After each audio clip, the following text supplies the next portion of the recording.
MC Gamer, and welcome to Hyrule Academy, your weekly show right here on Radio Hyrule, where we talk all about your favorite Zelda lore and fan theories every single week.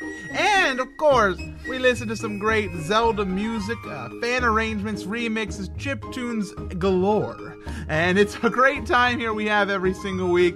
We always have fun discussions, and we also learn something about the best video game series on the planet. I was going to say the universe, but we haven't explored the entire universe, so there could be something better than Zelda out there. But for now, I'm going to say confidently the best video game series in the world. So that's a bold statement on my part, nonetheless.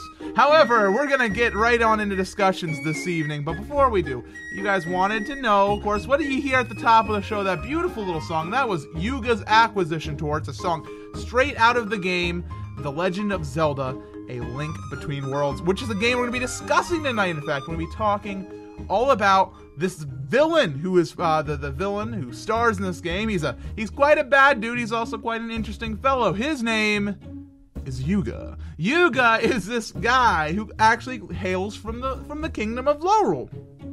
It's interesting. He's a sorcerer, and he was a devoted follower of Princess Hilda in Lorule.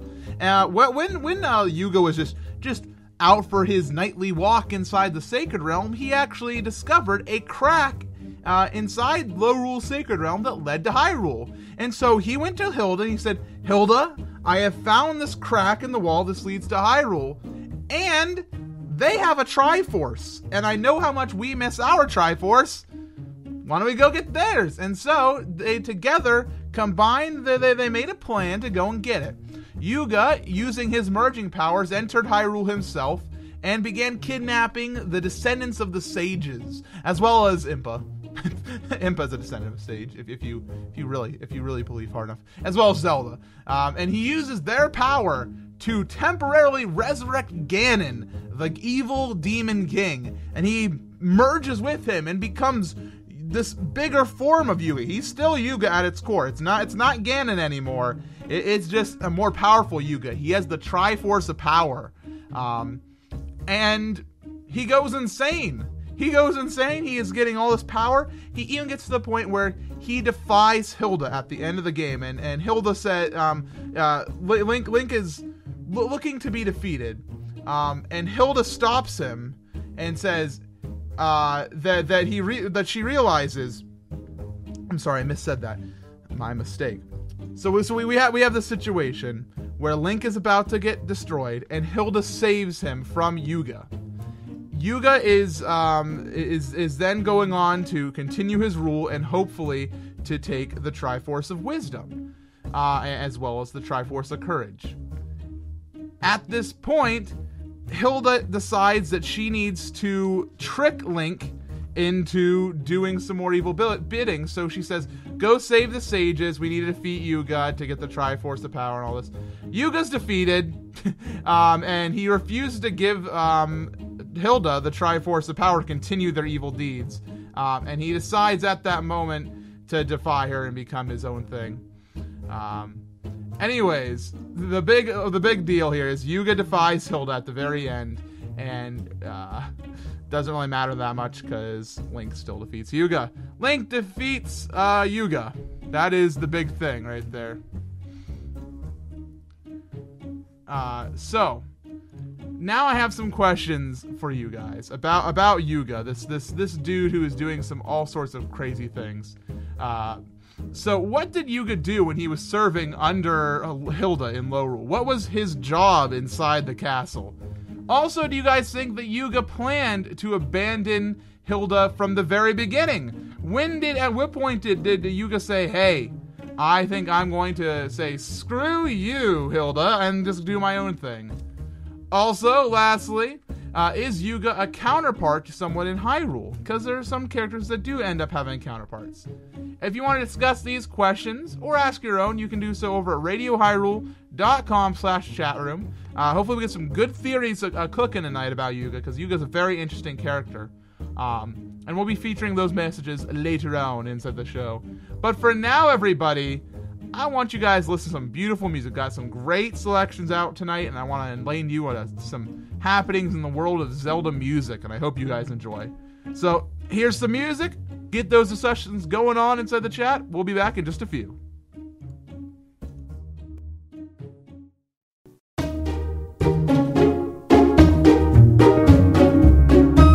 And welcome back, my class citizens. I was going to call you my students, but I felt I was talking down to you. Oh, what am I saying? You're my students, and you're here to learn, and you're going to learn well tonight here on Hyrule Academy, your #1 show on Radio Hyrule, the only show currently, but there's one coming soon, so look forward to that. All about Zelda fan lore. That's right, you heard me correctly. There is another show coming to Radio Hyrule. If you guys haven't heard the news, go check out RadioHyrule.com. A big news post just went up today, Friday. Really exciting news, and I'll talk a little bit more about that at the tail end of the show. For right now, I'm sure you guys were interested in those 3 beautiful pieces of music that I wove together in playlist magic for your ears. The first one we heard was the Boss Theme 1, and it's from a big project. It's a project to orchestrate the entire Link's Awakening soundtrack, and it is by The Second Narrator. It's on YouTube, so give it a Google. Give the Google of The Second Narrator. It's a huge project, and every single piece is amazing. Like, he's been taking songs like the 4 notes that you hear inside the castle in Link's Awakening, and he's been taking them and turning them into full 3-minute arranged songs, and they're just brilliant. Absolutely wonderful. The project needs a lot more love than it already has, so give that a good old click on the YouTubes this evening when you have a chance. Afterwards, we heard the theme of Ganondorf, and that was another orchestral arrangement. This one was by SG. And that one's a little bit rough around the edges. You can definitely tell it's synthetic, more so than what we heard from The Second Narrator, but the vocals that he had done were very good inside the song. It gives you a lot of feeling of the Symphony of the Goddesses Twilight Princess movement, as well as some stuff from the Twilight Symphony album done by the fellows here with Zelda Reorchestrated. And lastly, we did hear Dawn of the First Day, a cover of that song from A Link Between Worlds, and that was by Jay Parecki, and that's Parecki 95. So Jay Parecki 95, a wonderful cover. I really enjoy listening to that. I'm going to check out their channel. I don't believe they had many subscribers. I think they were inside that under 1,000 range, and it really hurts me to see people who are so good at covering video game music and mixing it well. That's the biggest thing. You can play your instruments as well as you want, but if you don't have that good audio mixing, sometimes your arrangements just come out like they just fall flat, and I don't like that. I don't like that at all. So I like to hear stuff like Jay Parecki just made there. It's a great cover. It's not particularly unique, but it's true to the song, and it does it right, and that's why it's good. Anyways, we're going to talk a little bit more about Yuga now. So Yuga, I'm going to give you guys the fun facts, the ZeldaWiki.org fun fact trivia. Here we go. No, I did some research on this as well. But Yuga, if you didn't know, his name actually comes from the Japanese word Yuga, which means oil paintings. And there's been some talk because Yuga is also a word in Hindu. And in Hindu, it's a 4-year period where the world becomes good and happy, and then it decays until the universe is about to end. So it's a Hindu belief that there's going to be a time called Yuga. However, and some people have said, oh, it could be related to Yuga from Zelda, because in Lorule perhaps things get better, but then things get really bad. It's a big stretch. I think it's more likely that it means the Japanese word, because the Japanese made the game, meaning oil painting. So I don't know why people like to grasp at that theory, because I did some research this week, and that actually came up a lot more than I expected in some deep dark theory forums. That's right, MC Gamer, your instructor every evening, goes about on CE forums looking for Zelda theories, and he comes across much more insane things, like the Hindu word for Yuga. I don't know. Anyways, if you guys haven't, obviously, we've seen inside the chat a little bit, but there's been a lot of similarities being formed tonight between Ghirahim and Aghanim. Aghanim and Ghirahim are... Did I say Ghirahim? I'm sorry. Yuga is very similar to Girahim and Aghanim. Aghanim? Oh my god. Their names are too similar. Girahim, Aghanim. Aghanim. Yuga. There we go. Yuga. Oh man, I'm all sorts of confused tonight, apparently. These names are getting me all confuzzled. Now, Yuga is similar to Girahim and Aghanim because they both seem to be serving a master. Now, and that master either being Demise or Ganon, in the case of Girahim and Aghanim respectively. And a lot of people said Yuga is Ganon's Aghanim in this game because he brings him back, right? No. Yuga doesn't have much respect for Ganon, if you guys haven't figured that out. And it's a weird thing that they show in the game. Yuga has respect for Hilda in this game. Yuga is Hilda's Aghanim. In fact, like how Aghanim is the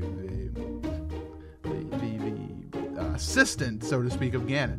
Because all Yuga does in this game is he takes Ganon's dead corpse, resurrects it for just enough time to take its power and its form. You think Yuga cares about Ganon? No, Yuga wants the power. Yuga could care less if he resurrected the Triforce of Power and it was Lady Gaga. He wouldn't care. He'd be like, I don't care. I just want my power. And you know what? You got some power, so I'm taking it. And so I think it's really weird that people just like to draw that similarity. The only similarities you can find is, of course, Girahim and Yuga both have similar personalities. They're both about the beauty of being evil, I guess. And with Aghanim, you see that similarity because, of course, you think A Link to the Past, a wizard who brings back Ganon. Kind of. Yuga brings back Ganon, but he doesn't call himself Ganon. It's not Ganon. It's Yuga, just inside a Ganon shell.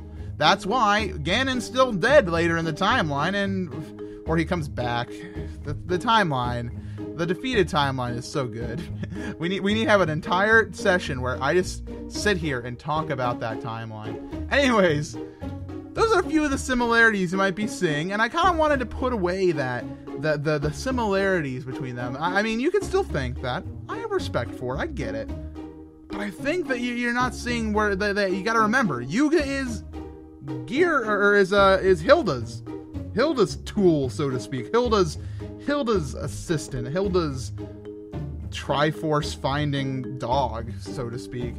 That didn't turn out so well for her, though, in the end. Actually, in the end, it turned out quite well for her. She got another Triforce, but I'm blathering. We're going to have some more songs coming up for you guys. We're going to listen to it, enjoy it, and finish up some theories. So get your theories in, because after this, we're going to be getting right on in to hearing your words and your thoughts on Yuga. You're listening to Radio Hyrule, and I love you. I'm out of it tonight, I tell you what. Anyway, here's some music.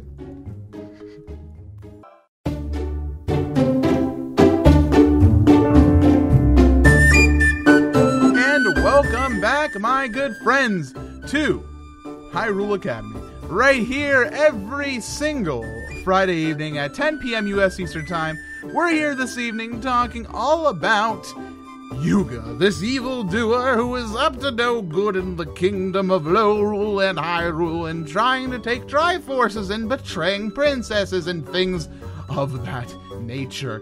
But before we talk all about what you guys think about this strange fellow, we have to recap what music we've been listening to, because at the end of that discussion inside the chat, we got to the point where Yuga discussion faded, and all of a sudden people were like, this song, go! What is this song? And I was like, don't worry guys, I'll tell you in just a few minutes. And now I'm going to tell you right now.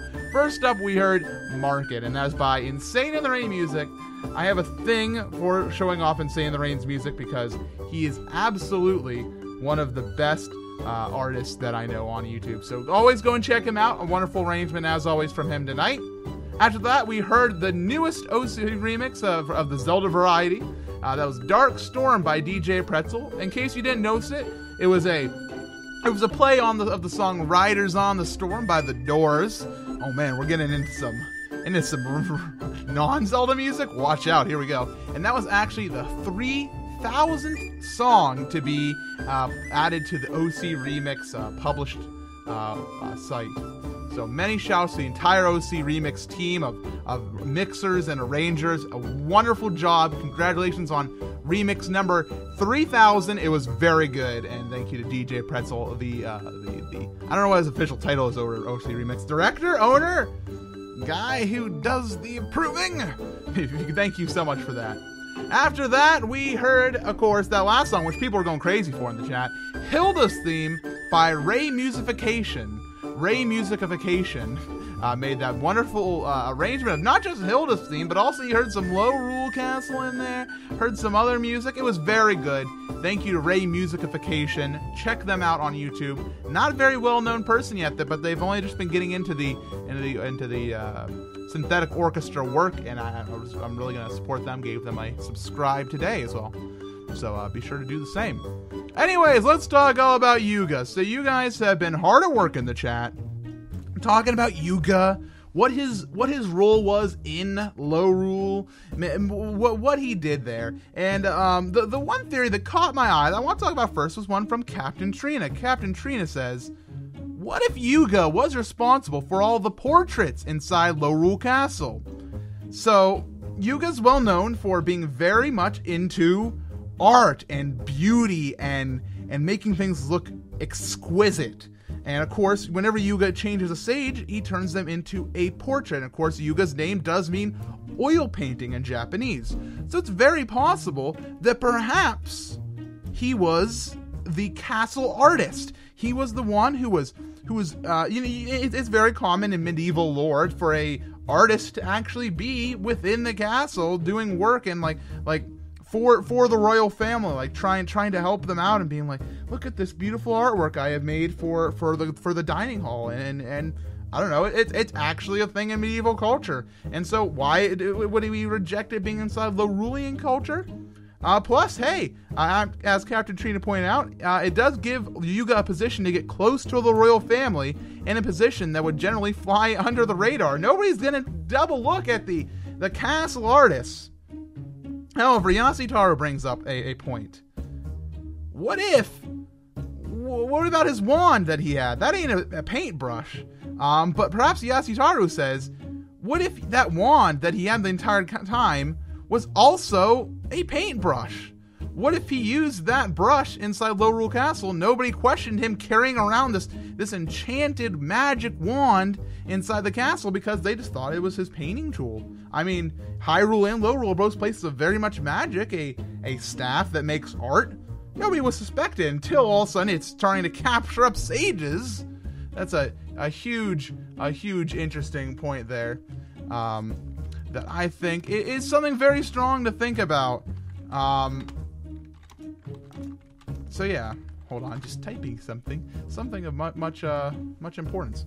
Anyways, what I would like you all to now shift your focus, because that theory is all said and done. All right, that theory is all done. We have a theory now coming in, and from everybody in the chat, everybody was going crazy about this one tonight. You guys kind of had a great time just theorizing this, that perhaps our good old friend Yuga is a counterpart to Impa inside Low Rule. And Zelda, Super Zelda Girl, said it quite simply. Maybe Yuga looked after Hilda. And we have some expansion on that. Of course, Slowpoke Gamer says, well, start things off, I think Yuga was Low Rule's answer to Impa, an advisor in ancient art with knowledge of their Triforce who tags along with their princess. I think what made him betray Hilda was Ganon's influence and the simple fact that absolute power corrupts absolutely. Well, I'm going to disagree with the last part about Ganon's influence being part of it. I think I agree with the idea of it being absolute power is what drew him away. And it's a very possible theory. I mean, he did seem to be pretty much in Hilda's good books personally. And that kind of also ties into our theory about being the castle artist. I mean, hey, an advisor in ancient arts? I'll go with that. Yasutaro says, Yuga's role didn't seem very protective, though. At least not as directly as Impa. His role fits more closely to Aghanim. So we're starting to see that the Yasutaro is heading towards that direction, where, hey, maybe it's not Impa per se, maybe instead it's Aghanim. And of course, we discussed this earlier, and I'm not going to expand on it too much. I'm just going to let it be. However, Trina says the obvious choice for Yuga's counterpart is Ganondorf. Not Ganon, Ganondorf, the human Gerudo character. And Yasuhiro actually helped support this in saying, remember when we visited Zelda the first time in Ocarina of Time? You see Ganondorf kneeling to the throne. And perhaps that is very similar to the way Yuga is. Perhaps Yuga was tricking Hilda this entire time, and it's like, I am loyal to you, I will assist you, our nation will get repaired, and I have brought technology and magic in the form of my paintbrush wand, and I would like to fix everything. And Hilda was like, yes, this sounds great, do any exploring you want, here's the Sacred Realm in case you want to explore, maybe you'll find something to help you in there. Hey Hilda, I found a crack into Hyrule, I'm gonna go in there and I'm gonna get the Triforce, okay? That sounds great, Yuga! Alright, see you later, Hilda. Ha ha ha, now I have the Triforce. Screw you, Hilda. Smack. And that's basically A Link Between Worlds in a nutshell. Put that on your YouTube channels if you want. Anyway. However, Yasuhiro is going to kind of shut this discussion down. I'm going to move on a little bit. Yasuhiro says, we can't give strict parallels to characters of Lorule as given the characters of Hyrule. Because this isn't Termina. Not everyone has a counterpart here, and that's such a strong point that I was hoping we'd all kind of wrap around to, but unfortunately we didn't quite get to see it until Yasuhiro said that. So I asked you purposefully, hey, what do you think about a counterpart? And I got some good theories, and I think it helped us explore the character a bit. If it is a bit of a case of, hey, there is no right answer because guess what? We're not in Termina, we're in Lorule. But, hey, it helped us draw some comparisons between some characters that really helped us kind of explore him, how we see him kneel to the throne. Of course, we see him do stuff like Aghanim with serving a master, and maybe even a little bit of Impa in there, helping out Hilda, being an advisor. So yeah, it's good stuff. It's good stuff. So moving on a little bit, we're going to move on to a different subject.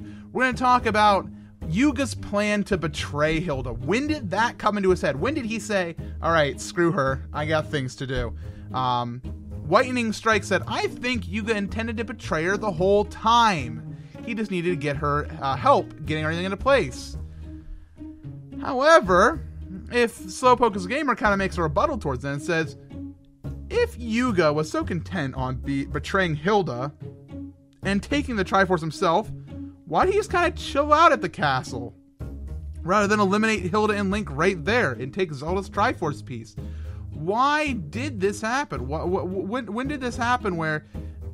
Because we know that Yuga and Hilda were hanging out, at least for a little bit, even after the Triforce of Power being retrieved, when they were waiting for Link to come in with the Triforce of Courage on his hand and be like, all right, Triforce of Courage, thank you for bringing that to me.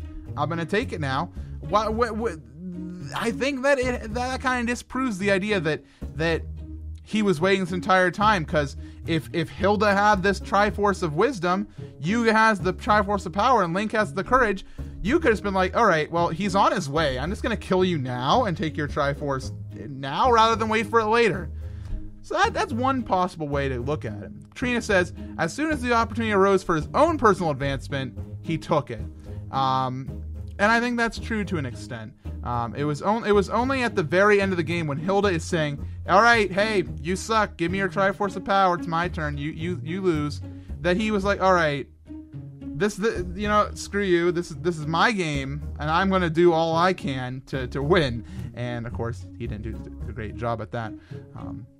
So a lot of theories there, a lot of theories are kind of going there. I see right now in the chat, I didn't put in my document, that Zolia says perhaps he was trying to eliminate the strongest threat first, wait until Link came, then deal with Hilda. That's a possible theory.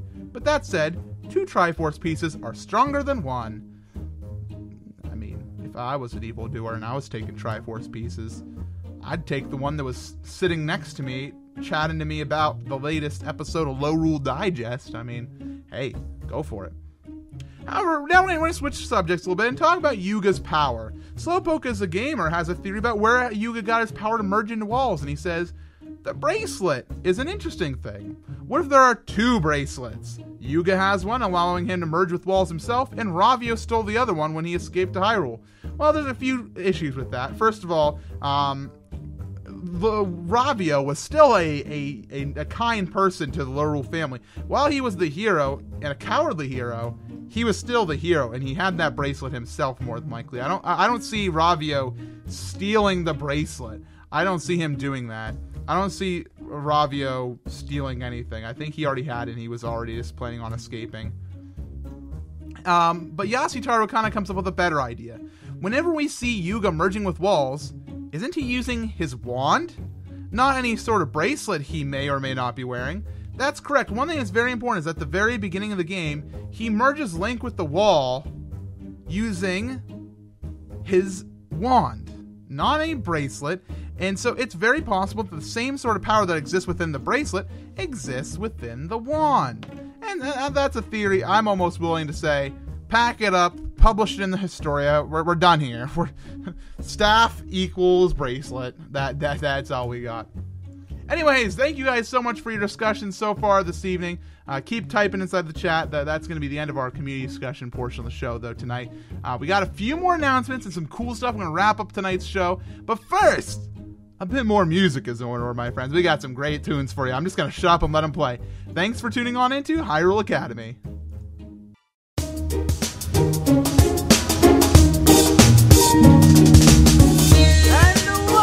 Back, my friends and family, to the wonderful world of Hyrule Academy every single Friday night, 10 p.m. U.S. Eastern Time, right here on Radio Hyrule. So we're having a great time this evening. We've been talking all about Yuga, this evildoer who likes paintings and being pretty.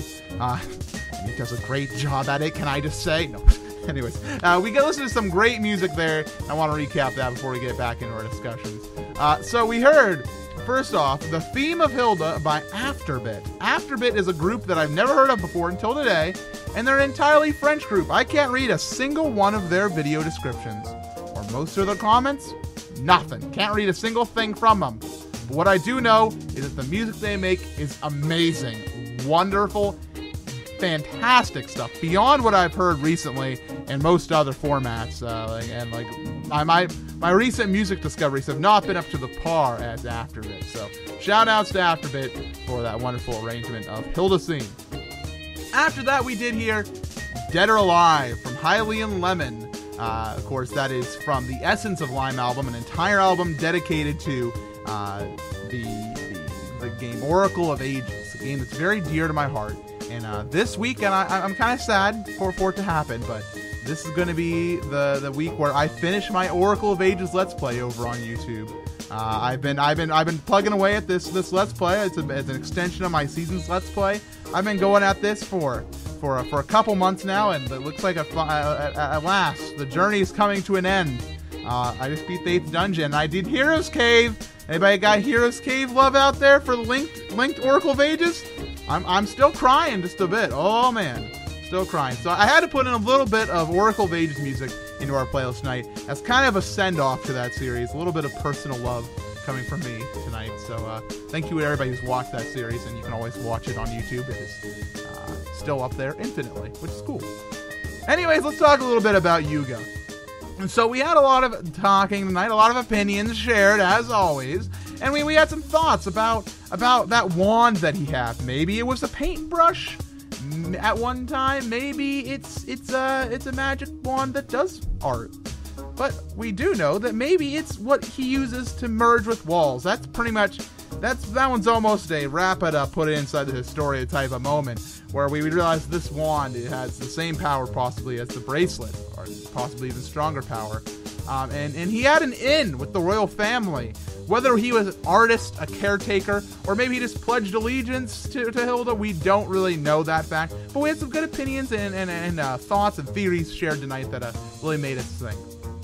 Now, Yuga was truly evil, but he only took Hilda like a queen inside a game of chess. He only took the queen when he was forced to. Or maybe he had the plan to do it from the beginning. Maybe he was always going to take the queen, but he didn't take the queen until at the last moment, he had to. It was like, all right, I have to take the queen now because if I don't, I'm dead.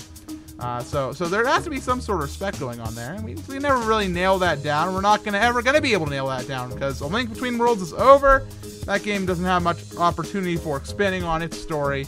So I think we're pretty much sealed on the story of A Link Between Worlds unless our good friend Mr. Aonuma comes out and gives us some additional details. Maybe one day.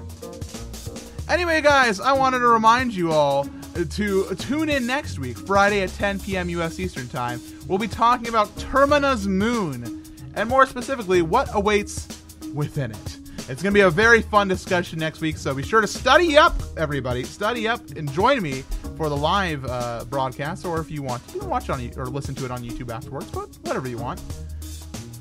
Also, a huge thing. I say this every week, but this week it is extra special to me.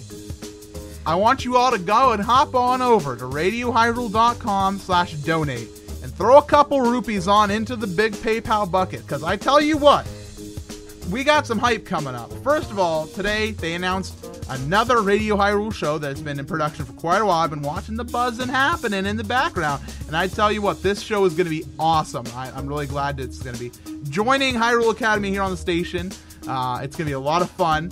And in addition, you should donate because we're currently trying to raise funds to get some of the Radio Hyrule staff to MagFest, which is a music and gaming festival. Music and gaming, M-A-G, MagFest. It's a wonderful time. I've never been there before, but I've seen enough vlogs for it that I'm excited for it. I'm going to be going there. And you know what, friends? I'm going to be going there no matter what.